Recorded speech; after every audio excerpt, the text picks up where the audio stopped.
Muy buen día, queridos, bienvenidos al Pulso de UPN. El día de hoy, desde la cima del éxito, les saluda su amiga Salma. Hoy trataremos unos temas un tanto sad, el neoliberalismo en nuestro México querido. Tendremos una serie de entrevistas con especialistas que nos hablarán sobre el tema. A continuación, daremos una breve introducción acerca de este tema con nuestra compañera Mariana. Vamos para allá. Mi compañero Ángel y yo les vamos a dar un pequeño antecedente, un panorama de lo que es el neoliberalismo en México. Y bueno, Ángel, pues te platico. El intento de imponer políticas neoliberales aquí en México aparece en los años 30. El presidente Lázaro Cárdenas seguía con su política proteccionista, pero vio aparecer un grupo de opositores bastante importante. Estos, además de la crítica política, buscaban cambiar el sistema económico. Años más tarde, en los años 70, se veía claramente las debilidades de la economía mexicana. Cuando el presidente Miguel de la Madrid llega al poder en el año de 1982-1988, la situación era muy delicada. La inflación se había casi duplicado y el desempleo se había disparado hasta un 15%. Mis niños, mis bebés, mis pequeños saltamontes, ¿qué es el neoliberalismo? Ustedes se preguntarán, no lo sé. Yo les responderé. El neoliberalismo es una corriente política, económica y social, apunten, que surge a raíz del capitalismo. Capitalismo, como lo sabemos, es una corriente política y económica. El neoliberalismo es la siguiente transformación. Así es, como la cuarta transformación de Morena Bebé. Pero bueno, ¿esto cómo afecta en la sociedad mexicana? Ustedes podrán decir, no lo sé. Yo les contestaré, no se preocupen, por eso estoy yo aquí. Este modelo afecta en la sociedad porque a los ricos los hace más ricos y a los pobres los hace más pobres.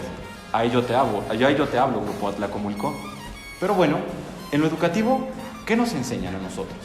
¿Ser esclavos? ¿Ser más del proletariado? Pues efectivamente. Y esto es solo una pequeña parte de lo que hace el neoliberalismo. Sí, así es. Puede sonar muy feo, pero como lo dije anteriormente, el neoliberalismo es una corriente que hace a los ricos más ricos y a los pobres más pobres. ¿Por qué?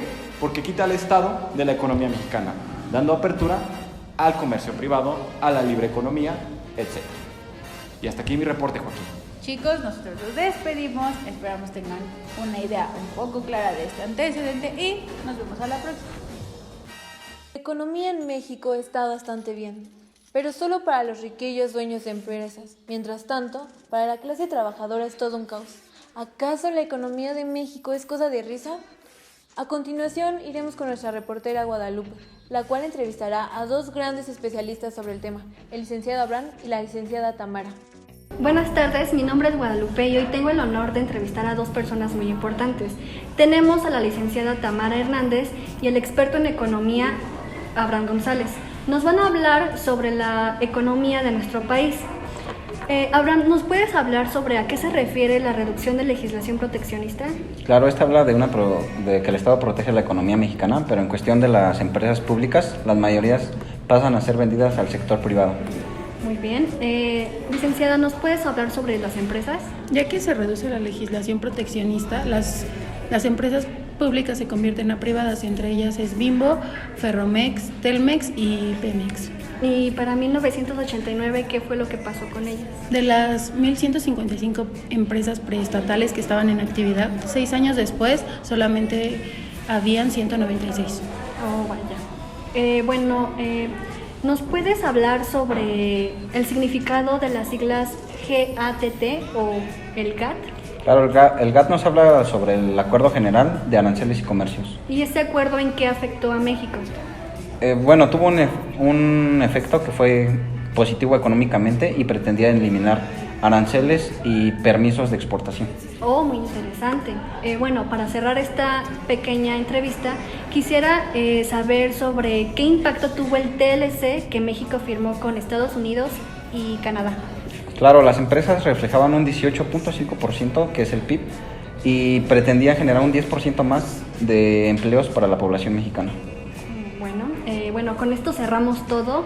Gracias por asistir y gracias. ¿Acaso el Ejército Zapatista de Liberación Nacional busca visibilizar la lucha de indígenas o solo dividir a la izquierda para obtener el poder? A continuación, iremos con nuestra conductora Angélica Rodríguez, que se encuentra en el estado de Chiapas. Gracias, Alma. Me encuentro en la Sierra Chapaneca con los representantes del Ejército Zapatista de Liberación Nacional. Recordemos que este movimiento surgió en 1994. Voy a pasar a hacerle una pequeña entrevista a los representantes. Tardes. ¿Qué significa el Ejército Zapatista de Liberación Nacional en el tema indígena? Pues esta organización está mayormente conformada por indígenas, los cuales se levantaron en armas por democracia, libertad y justicia para México.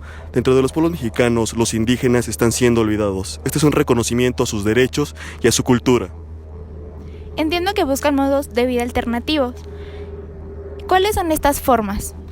Pues justamente sí, en este caso, gracias a la comunidad pudimos forjar sistemas de educación, de salud, de agroagricultura. También estamos en pie de lucha. Estos temas revolucionarios ¿en qué creen que haya influido en la población mexicana? Pues en la mentalidad de las personas, para poder dar una mejor vida a las poblaciones menos favorecidas. Muchas gracias. Su comandante Marcos, ¿me podría hablar un poco sobre usted, por favor? Mi verdadero nombre es Rafael Guillén, mejor conocido como subcomandante Marcos o subcomandante Galeano. Nací en el año de 1957 con la plena convicción y tomando lo que pasó en la Revolución Cubana de 1959, también aquí en México hacer una revolución guerrillera, sin importar la sangre que se pueda derramar, todo en aras de que los campesinos y los indígenas puedan ser liberados. Muchas gracias. Y bueno, Salma, así es como se vive aquí en la Sierra Chapaneca. Regreso contigo a foro. Muchas gracias. La educación en México es como una mujer bonita. Solo está disponible si tienes un chingo de lana o le intentas muy duro. A continuación, tendremos a dos especialistas sobre el tema, la licenciada Valeria y la licenciada Celeste. Cabe mencionar las desventajas de la educación, pues la educación pasó de ser un derecho a una mercancía. El modelo neoliberal eliminó el derecho de la educación con fin de socializar. La educación pasó a ser una inversión, pues se generó una vía para tener altos resultados económicos. Pasó de medio a fin, pues la educación fue sustituida por una moral pragmática. Sin antes mencionar, las ventajas serían la mayor importación y participación, la exportación y la presencia del país en la economía mundial. Para comenzar, la educación que se imparte es la de informar, pero no la de educar. Se ha dado con un atraso educativo, el cual ha sido motivado para tener una dependencia de las grandes potencias. A pesar de los avances educativos, la pobreza sigue en aumento. México se ha caracterizado por vivir en una demagogia educativa, la cual está inspirada en el individualismo, en las personas buenas, pero no en la aplicación de políticas malas. También se han dado medidas emergentes, las cuales no se le han dado una continuidad y también pues no tienen una visión de la verdadera realidad. El neoliberalismo en México llega con Miguel de la Madrid, caracterizado por una política injusta, incompleta y dependiente del capital extremo. A continuación, iremos con el doctor Fernando Lira, el cual nos hablará un poco del tema y además cómo es que influye en la educación. Buenos días, mi nombre es Abdi y me encuentro el día de hoy en la oficina del doctor Fernando Lira, quien nos hablará acerca de la política en México. ¿Me puede decir su origen es eminentemente económico o político?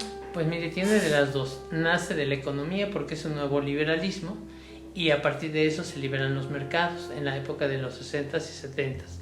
Pero también es político porque lleva una carga de liberación del gobierno, dejar de mantener al pueblo y que el pueblo vaya produciendo lo que necesita para él mismo.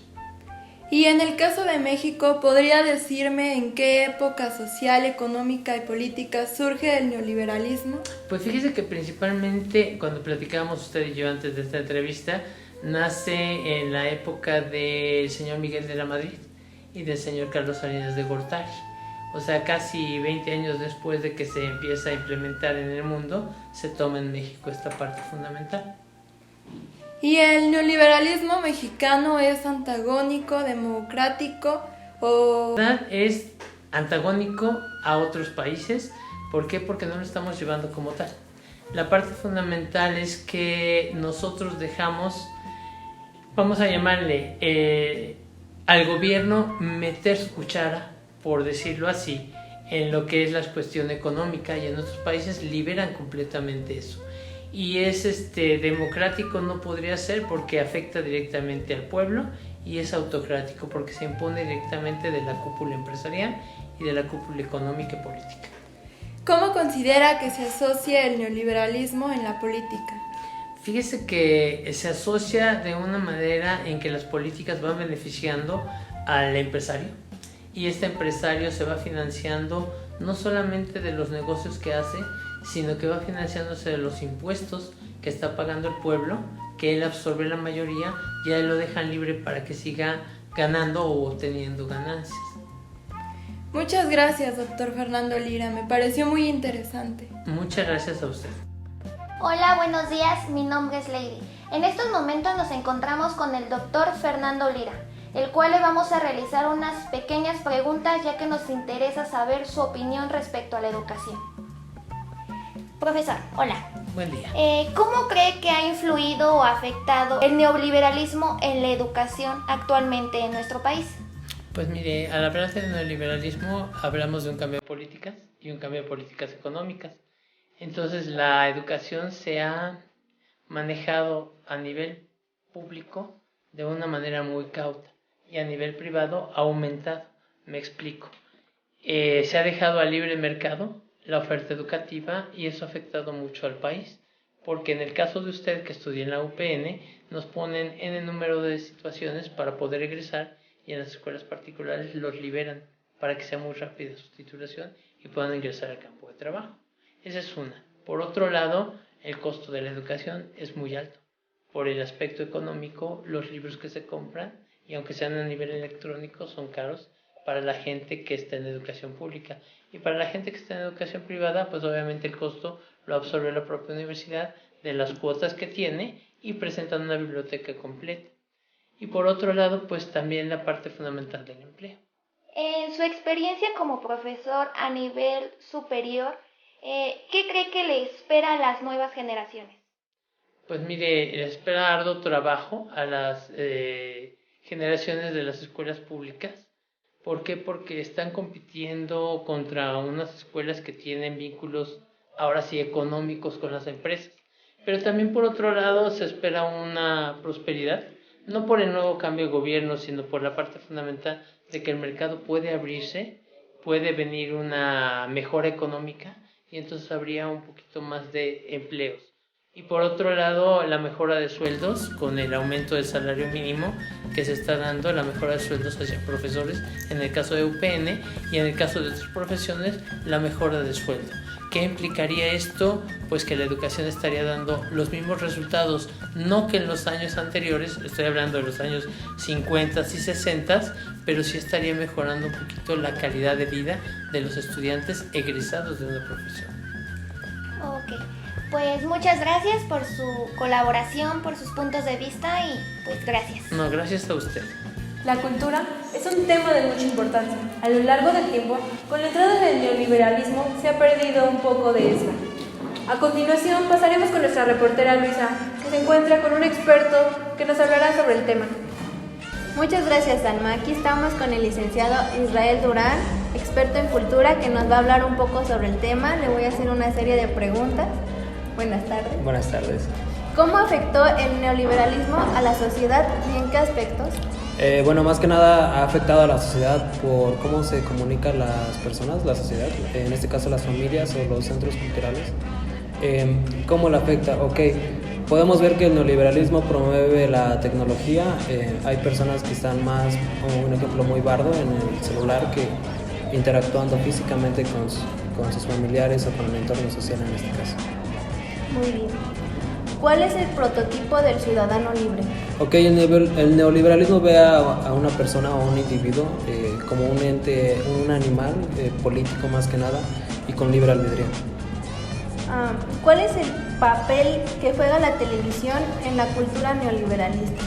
Pues como podemos encontrar en todos los medios de comunicación, es muy importante más que nada. ¿Por qué? Porque como su nombre lo dice, es un medio de comunicación, es un medio por el cual se puede llegar a más personas. En este caso, el neoliberalismo lo usa mucho para entrar a más hogares. ¿Cuáles son los avances que ha tenido la modernidad? más que nada la democratización y la vista del ciudadano como un ente político libre de decidir y participativo en su democracia. ¿El neoliberalismo ha reducido la cultura? Como tal no la ha reducido, lo que sí ha reducido un poco es la calidad del trabajo de los artistas, pero hay uno que otro buen trabajo. Ok, muchas gracias. De nada. Hasta luego. Regresamos contigo, Salma. Bueno chicos, damos por concluido el tema de hoy, no sin antes recordarles que los quiero y los quiero ver triunfar. Hasta la vista.